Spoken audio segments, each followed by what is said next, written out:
उसको इंसान नहीं कह सकते, उसको शैतान कहना पड़ेगा, उसको राक्षस कहना पड़ेगा, उसको आतंकवादी कहना पड़ेगा। जिन्होंने कन्हैया लाल को मारा वो आतंकवादी थे, जिन्होंने जितेंद्र मेघवाल को मारा वो भी आतंकवादी है, जिन्होंने जुनैद और नसीर को मारा वो भी आतंकवादी है। ये सब मारने वाले आतंकवादी हैं। इन आतंकवादियों को निकाल कर उखाड़ कर फेंकना हमारी जिम्मेदारी है। मगर अशोक गहलोत मुख्यमंत्री सिर्फ कन्हैया लाल के कातिलों को आतंकवादी कहते हैं। अशोक गहलोत साहब जो इंसान का कत्ल करता है वो आतंकवादी है, उसका नाम चाहे कुछ भी हो वो आतंकवादी हो जाता है। मगर राजस्थान के मुख्यमंत्री आप देखिए कि जुनैद और नसीर को आप क्या देते हैं, 15 लाख देते हैं 3 स्कीम के तहत, और गवर्नमेंट की नौकरी नहीं दी जाती उनके पीड़ित परिवार को। मेरे अजीज दोस्तों और बुजुर्गों, हम अशोक गहलोत मुख्यमंत्री से पूछना चाहते हैं कि आपके दिल में ये सोच कैसे पैदा हो गई कि कन्हैया लाल का कातिल आतंकवादी है, जुनैद और नसीर और जितेंद्र मेघवाल के कातिल आतंकवादी नहीं है। अशोक गहलोत अपनी सोच को बदलो। तुम पूरे प्रदेश के मुख्यमंत्री हो, तुम्हारी नजर में सब बराबर होने चाहिए। तुमको अल्लाह ने मुख्यमंत्री बनाया इंसाफ करने के लिए, मगर तुम मुख्यमंत्री होकर भी इतने बड़े ओहदे पर रहकर भी अशोक गहलोत तुम अपने छोटेपन का मुजाहरा क्यों कर रहे हो? अरे सब पे इंसाफ करो, सबसे इंसाफ करो। आप कन्हैया लाल से भी आपने किया, अच्छा किया, जितेंद्र मेघवाल से भी करो, जुनैद नसीर से भी करो आप, क्योंकि जो इंसान को मारता है उसको इंसान नहीं कह सकते, उसको शैतान कहना पड़ेगा, उसको राक्षस कहना पड़ेगा, उसको आतंकवादी कहना पड़ेगा।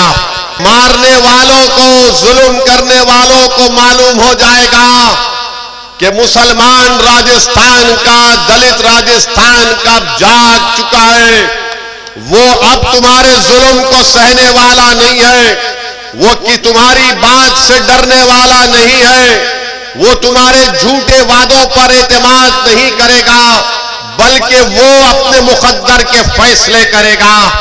जो लोग दलित और मुसलमानों का इस्तेसाल और एक्सप्लॉयटेशन करते हैं, वो क्या चाहते हैं कि हम इनके गुलाम बनकर रहे, हम इनके ताबे रहे, और वो ये चाहते हैं कि हमारे मुकद्दर के फैसले वो करेंगे।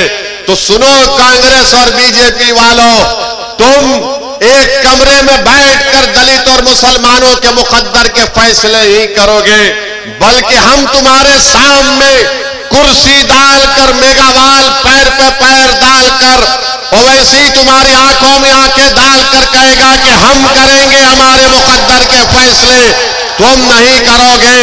हम जो बोलेंगे हमारे समाज के बारे में, जो हम बेहतर जानते, तुमको करना पड़ेगा। तो मेरे अजीज दोस्तों और बुजुर्गों, इस बात को आपको महसूस करना है।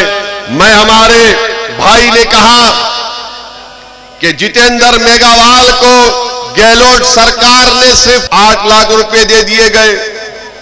हम पूछना चाहते हैं अशोक गहलोत मुख्यमंत्री साहब से, अशोक गहलोत साहब, जितेंद्र मेघवाल की जान, कन्हैया लाल की जान, जुनैद और नसीर की जान एक ही जान है। इंसान की जान की कीमत अलग नहीं हो सकती है नाम की बुनियाद पर।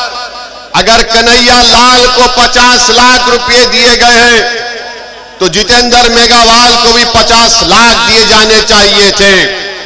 अगर कन्हैया लाल को 50 लाख दिए गए थे तो जुनैद और नसीर को भी 50 लाख मिलने चाहिए।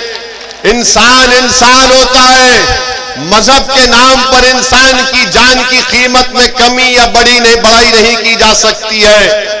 मैं राजस्थान के मुख्यमंत्री अशोक गहलोत साहब से कहता हूं कि यकीनन जिन्होंने कन्हैया लाल को मारा वो आतंकवादी थे। जिन्होंने जितेंद्र मेघवाल को मारा वो भी आतंकवादी है। जिन्होंने जुनैद और नसीर को मारा वो भी आतंकवादी है। ये सब मारने वाले आतंकवादी हैं। इन आतंकवादियों को निकाल कर उखाड़ कर फेंकना हमारी जिम्मेदारी है। मगर अशोक गहलोत मुख्यमंत्री सिर्फ कन्हैया लाल के कातिलों को आतंकवादी कहते हैं। अशोक गहलोत साहब, जो इंसान का कत्ल करता है वो आतंकवादी है। उसका नाम चाहे कुछ भी हो वो आतंकवादी हो जाता है। मगर राजस्थान के मुख्यमंत्री, आप देखिए कि जुनैद और नसीर को आप क्या देते हैं, 15 लाख देते हैं 3 स्कीम के तहत, और गवर्नमेंट की नौकरी नहीं दी जाती उनके पीड़ित परिवार को। मेरे अजीज दोस्तों और बुजुर्गों, हम अशोक गहलोत मुख्यमंत्री से पूछना चाहते हैं कि आपके दिल में ये सोच कैसे पैदा हो गई कि कन्हैया लाल का कातिल आतंकवादी है, जुनैद और नसीर और जितेंद्र मेघवाल के कातिल आतंकवादी नहीं है। अशोक गहलोत, अपनी सोच को बदलो। तुम पूरे प्रदेश के मुख्यमंत्री हो, तुम्हारी नजर में सब बराबर होने चाहिए। तुमको अल्लाह ने मुख्यमंत्री बनाया इंसाफ करने के लिए, मगर तुम मुख्यमंत्री होकर भी, इतने बड़े ओहदे पर रहकर भी अशोक गहलोत, तुम अपने छोटेपन का मुजाहरा क्यों कर रहे हो? अरे सब पे इंसाफ करो, सबसे इंसाफ करो। आप कन्हैया लाल से भी आपने किया, अच्छा किया, जितेंद्र मेघवाल से भी करो, जुनैद नसीर से भी करो आप, क्योंकि जो इंसान को मारता है उसको इंसान नहीं कह सकते, उसको शैतान कहना पड़ेगा, उसको राक्षस कहना पड़ेगा, उसको आतंकवादी कहना पड़ेगा। हम मुख्यमंत्री के सोच की मजम्मत करते हैं कि इतना बड़ा प्रदेश के मुख्यमंत्री हैं और सोच इतनी छोटी उनकी क्यों हो गई, ये आपको फैसला करना है। मेरे अजीज दोस्तों और बुजुर्गों, जब जुनैद और नसीर की हत्या कर दी गई तो जमील खान ने हमसे कहा कि साहब आपको हैदराबाद से निकलकर घाटमीका को आना पड़ेगा। मैंने कहा मैं जरूर आऊंगा। मैं हैदराबाद से निकला और फिर हम लोग घाटमीका गए। जुनैद के पीड़ित परिवार से हमने मुलाकात की।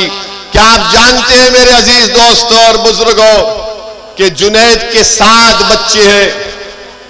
जुनैद का बड़ा भाई पागल है, नीम पागल है, उसके भी 6 बच्चे हैं, यानी 13 बच्चों की जिम्मेदारी जुनैद की थी और जालिमों ने जुनैद का कत्ल कर दिया, बल्कि ले जाकर जिंदा जुनैद को जला दिया नसीर के साथ। आप बताइए, हमने इस बात का डिमांड किया था कि अशोक गहलोत जयपुर से निकलकर घाटमीका क्यों नहीं जाते। मैंने कहा कि अशोक गहलोत घाटमीका से 40 मिनट दूर एक मुकाम पर एक शादी की तकरीब में जा सकते हैं, तो क्या इन जुनैद और नसीर के घर को क्यों नहीं गए? मैं बोलता रहा तो अशोक गहलोत साहब को थोड़ी शर्मिंदगी महसूस हुई। निकल कर गए और जाकर जुनैद और नसीर के घर को उनको जाना पड़ा। ये हमारी पहली कामयाबी है। अगर आप अपना नेता पैदा कर लेंगे तो याद रखो, जुनैद और नसीर जैसी हत्याएं खत्म हो जाएगी और हर कोई आपसे डरेगा। वरना आज राजस्थान हो या देश हो, बीजेपी और कांग्रेस ये समझती है कि मुसलमान और दलित और कमजोर ये लावारिस है, ये हमको छोड़कर कहां जाएंगे। अरे मैं आप तमाम से कह रहा हूं कि हम लावारिस नहीं हैं, हम किसी के मोहताज नहीं हैं। अगर हम मोहताज हैं तो रब्बे करीम के मोहताज हैं, हम इंसानों के मोहताज न थे न कभी रहेंगे, खुदा ना खास्ता। अल्लाह हमारे लिए काफी है। मगर ये बीजेपी और कांग्रेस के लोग ये समझते हैं कि ये लावारिस हैं, इनको छोड़ दिया जाए, ये कहीं पर नहीं जाएंगे। अरे अब तुम जाग जाओ कांग्रेस और बीजेपी वालों, अब राजस्थान की राजनीति में एक विकल्प पैदा हो चुका है। उसका नाम मजलिस-ए-इत्तेहादुल मुस्लिमीन है। और हम तमाम 36 बिरादरियों के पास जाकर बात करेंगे, हम दलित भाइयों से बात करेंगे, उन सबको साथ लेकर आगे बढ़ेंगे। ये कांग्रेस और बीजेपी मैच फिक्सिंग करती है कि 5 साल अशोक गहलोत और 5 साल महारानी बैठेंगे। अब ये नहीं चलने वाला है, ये नहीं चलने वाला है। अभी आप जो घर में बैठकर बोलते हैं कि 5 साल मैं बैठता हूं, 5 साल तुम बैठ जाओ, अब कोई नहीं बैठेगा। अब तुम्हारी कुर्सी पर हमारी नजर है, अब हमारी कुर्सी पर हम बैठेंगे, तुमको नहीं बैठने देंगे हमारी कुर्सी पर। तुमने 60 साल हमारी कुर्सी पर बैठकर हम पर जुल्म किया, तुमने इंसाफ नहीं किया। अब तुम्हारी कुर्सी पर हमारी नजर है और हम अपनी कुर्सी को हासिल करेंगे इंशाअल्लाह ताला। हम अपनी आवाज को राजस्थान की विधानसभा में भी जाएंगे। अगर हमारा ये भाई मेघावाल जीत जाता तो राजस्थान की असेंबली में एक तूफान मच जाता। मगर क्यों जीतने नहीं दिया? क्योंकि जानते हैं कि गुलामी नहीं करेगा, ये सच्चाई को बयान करेगा, इसलिए रोकते हैं। और हमारे खिलाफ, ओवैसी के खिलाफ, मजलिस के खिलाफ क्यों है? क्योंकि जानते हैं कि ये सरफिरा है, किसी के बाप को सुनने वाला नहीं है। ये वो जानते हैं कि मैं ताकत के आगे झुकने वाला नहीं हूं, मैं दौलत के आगे बिकने वाला नहीं हूं, मैं अपने जमीर को, अपने ईमान को बेचने के लिए तैयार न था, न कभी रहूंगा इंशाअल्लाह ताला। मेरे मुकद्दर में अगर सियासी कामयाबी अल्लाह लिखेगा तो जरूर मुझे मिलेगी, अगर नहीं लिखेगा तब भी मैं अपने ईमान का सौदा करने को तैयार नहीं हूं। आप मेरा साथ दे या ना दे, मगर मैं तुमको चाहने वाला हूं, मैं तुम्हारा दीवाना हूं, मैं तुम पर मर मिटने वाला हूं। मैं यहां पर इसलिए नहीं आया हूं कि तुम मुझे कामयाब कर दो या मेरी पार्टी को कामयाब कर दो। मैं तुमको इस बात का यकीन दिलाने आया हूं कि तुम अगर मेरी तरफ एक नजर भी नहीं देखोगे, मगर मैं तुम्हारे लिए लड़ता रहूंगा और तुम्हारे लिए मर जाऊंगा, मिट जाऊंगा। मेरे अजीज दोस्तों और बुजुर्गों, मेरे इस अल्फाज को याद रखो, मेरे इस अल्फाज को याद रखो। मैं जज्बात में लाने के लिए नहीं कह रहा हूं। मैं ये तय कर चुका हूं कि अल्लाह ने मुझे जब यहां तक लेकर आया है तो मेरा काम यह है कि मैं मजलूमों की आवाज बनूं, उनकी तकालीफ को उठाऊं, आपके दिलों से डर को निकालूं, डर को निकालो अपने दिलों से। मेरे मुसलमान भाइयों, मेरे दलित भाइयों और बहनों, अपने दिलों से डर को निकालो। तुम क्यों डरते अशोक गहलोत से? तुम क्यों डरते नरेंद्र मोदी से? डर को निकालो। एक बार तुम डर और खौफ को निकालकर बाजू फेंक दो